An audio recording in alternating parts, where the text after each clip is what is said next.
मैं वंदना माथुर से आचार्य राजनीति विज्ञान। हम बीए पार्ट थर्ड का पेपर फर्स्ट पढ़ रहे थे, जिसमें प्लेटो का अपन ने कल पिछली कक्षा में पढ़ा था।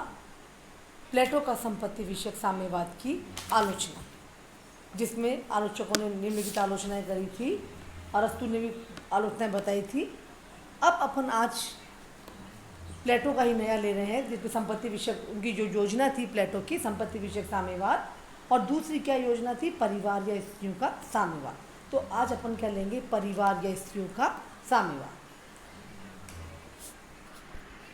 परिवार या स्त्रियों का साम्यवाद, इसमें क्या बताया प्लेटो ने, ये क्या है परिवार या स्त्रियों का साम्यवाद, कि संरक्षक वर्ग के लिए, संरक्षक वर्ग में कौन से वर्ग आते हैं, शासक वर्ग और सैनिक वर्ग, निजी संपत्ति का निषेध करने के साथ साथ प्लेटो उन्हें निजी परिवार से भी वंचित कर देता है। प्लेटो का क्या विचार है कि संरक्षक वर्ग कुशलतापूर्वक अपने कर्तव्यों का पालन कर सके, इसके लिए उन्हें संपत्ति के मोह के साथ साथ परिवार और स्त्रियों के मोह से भी मुक्त किया जाना चाहिए। प्लेटो की मान्यता क्या थी कि परिवार और निजी संपत्ति एक दूसरे से जुड़े हुए हैं। परिवार वह संस्था है जो व्यक्ति को संपत्ति उपार्जन के लिए बाध्य करती है। अपनी पत्नी, बच्चों तथा अपने प्रियजनों के लिए संपत्ति जुटाने हेतु व्यक्ति को बाध्य ही नहीं होना पड़ता, बल्कि ऐसा करना उसे एक पवित्र तथा नैतिक कार्य प्रतीत होने लगता है। अपने परिवार के लिए प्लेटो क्या मानता है कि अपने परिवार के लिए येन केन प्रकारेण अधिकाधिक संपत्ति जुटाने की कामना तथा प्रयत्न प्रत्येक व्यक्ति करता है। राज्य के विवेक तथा उत्साह का प्रतिनिधित्व करने वाले संरक्षक वर्ग के लोग भी परिवार के हित के लिए संग्रह वृत्ति को अपना लेते हैं। यानी प्लेटो क्या मानता है कि अपने परिवार के लिए संपत्ति का संग्रह करना व्यक्ति अपना एक कर्तव्य मानता है, और वो अधिक से अधिक संपत्ति को संग्रह करता है परिवार के लिए।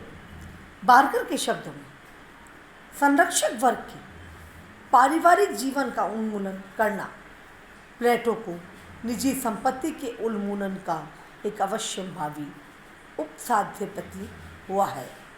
अतः यदि संरक्षक वर्ग का ध्यान संपत्ति संचय वृत्ति से हटाना है, तो यह आवश्यक है कि इस संचय वृत्ति को प्रोत्साहन देने वाली परिवार संस्था का ही उन्मूलन कर दिया जाए। यानी प्लेटो क्या कह रहा है, न बांस रहेगा न बांसुरी बजेगी। इस संबंध में बोसांख्य के शब्दों में बहुत सी कोटेशन है, संरक्षक वर्ग निजी संपत्ति का उन्मूलन परिवार के उन्मूलन का उपसाध्य मात्र है, जो कि विचारों में एकता की एक आवश्यक शर्त है।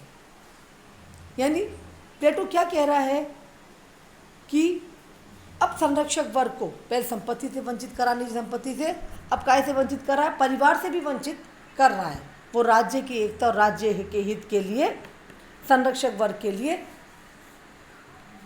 परिवार और निजी संपत्ति का उन्मूलन चाहता है।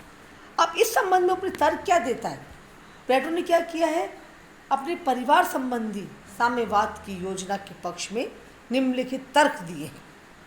पहला तर्क क्या दिया है इसने, संरक्षक वर्ग को पारिवारिक मोह से मुक्त करना। यानी प्लेटो क्या मान रहा है कि परिवार एक ऐसी घातक संस्था मानता है जो व्यक्तियों में संकीर्ण मनोवृत्ति तथा प्रबल स्वार्थपूर्ण भावनाएं उत्पन्न करती है। इसके अतिरिक्त पारिवारिक मोह तथा चिंताओं में फंसकर व्यक्ति सार्वजनिक कर्तव्यों के संपादन में वैसी सजगता का परिचय नहीं दे सकता जैसी सजगता संरक्षक वर्ग के व्यक्तियों में होनी चाहिए। इसीलिए प्लेटो संरक्षक वर्ग के लिए परिवार की व्यवस्था का ही अंत करना चाहता है, क्योंकि वो क्या मानता है कि व्यक्ति की जो स्वार्थी बनता है अपने परिवार के लिए और अधिक से अधिक निजी संपत्ति का संग्रह करता है, जब न परिवार होगा न निजी संपत्ति होगी, तो अपने आप ही वो अपने सार्वजनिक कर्तव्यों का संपादन निष्ठापूर्वक कर सकेंगे। दूसरा क्या तर्क देता है परिवार संबंधी साम्यवाद की योजना के पक्ष में प्लेटो? राज्य में एकता स्थापित करने हेतु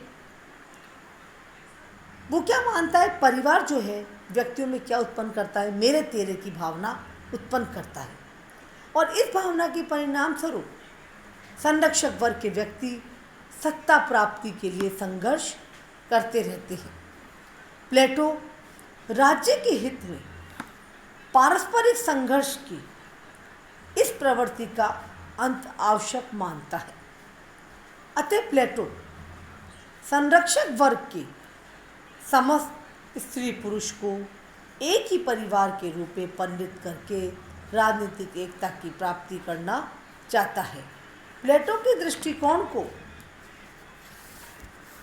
व्यक्त करते हुए बार्कर ने भी क्या कहा है, एक क्वेश्चन दी है बहुत अच्छी प्लेटो के लिए कि इसके परिवार के उन्मूलन का दिन राज्य की एकता के उद्घाटन का दिन होगा, यानी व्यक्ति के लिए स्वतंत्रता और दोनों के लिए न्याय का दिन होगा। यानी राज्य की एकता स्थापित करने के लिए भी प्लेटो परिवार का उन्मूलन करना चाहता है संरक्षक वर्ग के लिए। तीसरा पॉइंट हमारा आता है महिलाओं की मुक्ति तथा समानाधिकार। यानी प्लेटो के समय में एथेंस का जो सार्वजनिक जीवन था वो पुरुषों तक ही सीमित था और इसमें स्त्रियों का प्रवेश वर्जित था। उनका कार्य केवल क्या था, घर की चार दीवारी में रहकर बच्चों का पोषण करना था। राज्य की सेवा के लिए बच्चों को उत्पन्न करने में विवाह एक साधन और पत्नी एक उपकरण मानी जाती थी। यानी प्लेटो क्या कहता है कि परिवार एक ऐसा स्थान है जहाँ मनुष्य की प्रतिभा का हनन होता है तथा पत्नी की मानसिक शक्ति चौके चूल्हे में बर्बाद हो जाती है। प्लेटो क्या कहता है, स्त्रियों के इस हीन जीवन का अंत करना चाहता है।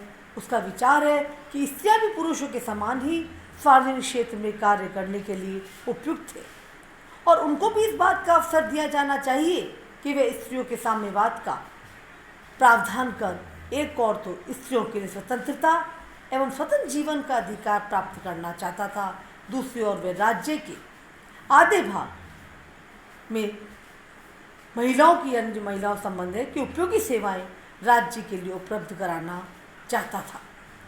इस संबंध में क्रॉसमैन ने भी क्वेश्चन दिए प्लेटो के संबंध में कि उसके शासक वर्ग को ऐसी स्त्रियों की आवश्यकता थी जो अपने पुरुषों के समान हो।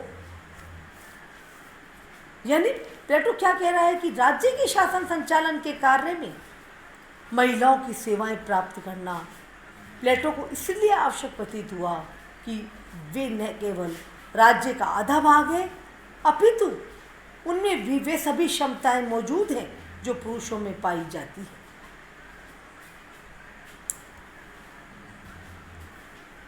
लिंग भेद के आधार पर मात्र महिलाओं को पुरुषों की तुलना में अक्षम मान बैठना तथा अन्य क्षेत्रों में उनमें भेद बरतना प्लेटो को उचित प्रतीत नहीं होता था। इसीलिए उसने ये तर्क दिया है कि महिलाओं की मुक्ति तथा समानाधिकार यानी वो भी पुरुषों के साथ कार्य कर सकती हैं। तो वो क्या कह रहे हैं कि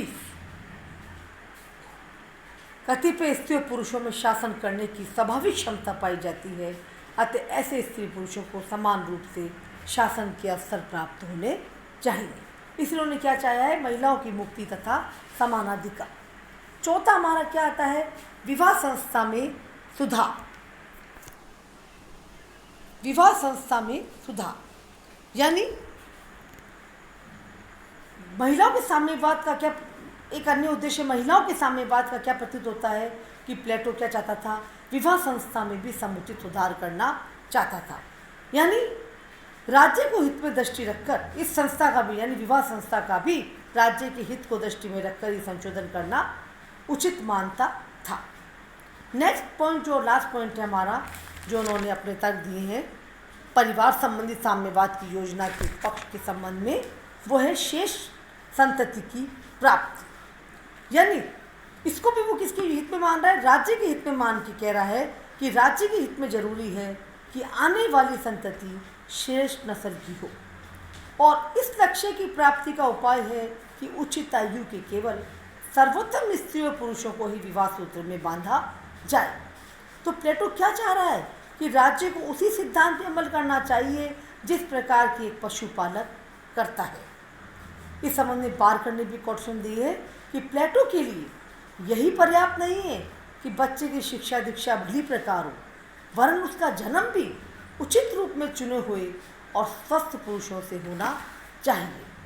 तो इस आधार पर वो क्या चाहता है प्लेटो कि संरक्षक वर्ग को अब वो निजी परिवार से भी वंचित करना चाहता है। निजी संपत्ति परिवार से वंचित कर ही दिया पहले जब मैंने पढ़ा संपत्ति के संबंध में, अब वो निजी परिवार से भी करना चाहता है। और इस संबंध में उसने जो तर्क दिए हैं कि संरक्षक वर्ग को पारिवारिक मोह से मुक्त करना, राज्य में एकता स्थापित करने हेतु महिलाओं की मुक्ति तथा समानाधिकार, विवाह संस्था में सुधार और शेष संतति की प्राप्ति। थैंक्स।